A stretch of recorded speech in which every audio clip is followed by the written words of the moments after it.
There was silence. Then he added quietly, "Sometimes they just need someone who isn't trying too hard." Olivia swallowed hard, watching as the two children piled sand together. Noah handed Lila a small seashell and said, "Here. You can be the queen of the castle." And then it happened. Lila whispered so softly Olivia thought she imagined it. "Queen?" Olivia froze. Her phone slid from her hand, hitting the grass. Ethan turned to her. Did she just? Tears filled Olivia's eyes. She spoke, she whispered. She actually spoke. Olivia rushed to the sandbox, falling to her knees. "Lila, sweetheart, say it again?" Lila looked up, confused but smiling. "Queen," she said again, louder this time. Olivia pulled her into her arms, sobbing.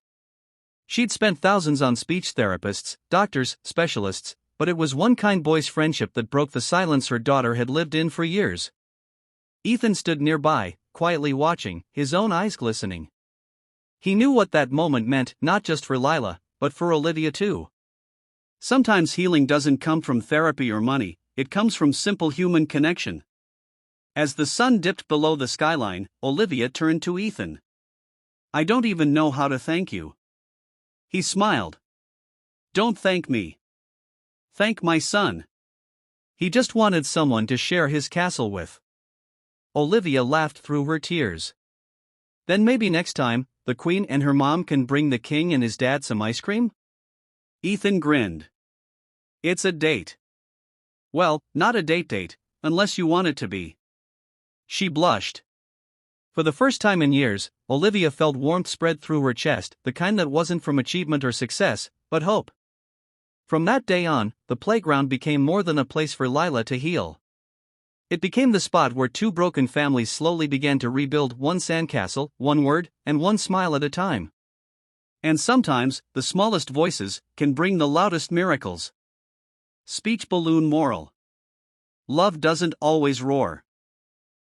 Sometimes, it whispers softly through the laughter of children, reminding us that healing begins when hearts dare to connect again. The world knew Olivia Hartman as the cold, untouchable CEO of one of New York's biggest tech firms, a woman who built an empire without ever showing weakness.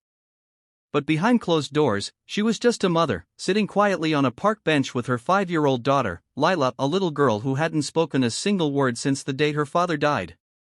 Every day after work, Olivia brought Lila here, hoping the laughter of other kids might somehow reach her.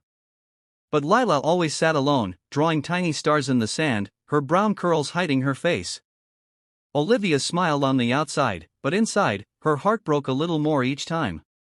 That afternoon, the playground was filled with golden light. Olivia sat scrolling through work emails when she heard a soft male voice behind her. "Mind if we join you here?" She looked up.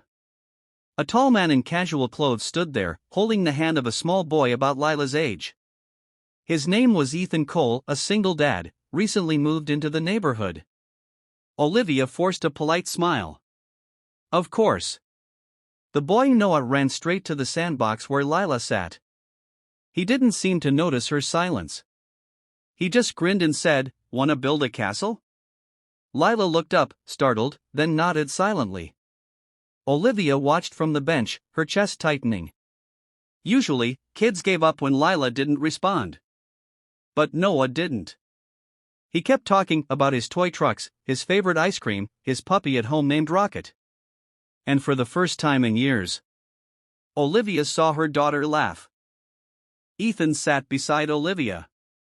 "He doesn't know how to take no for an answer," he said, chuckling. Olivia smiled faintly. "She doesn't talk. Hasn't since her dad passed away." Ethan's face softened. "I get it. Noah's mom, she passed too. Took him months before he'd even look at another person."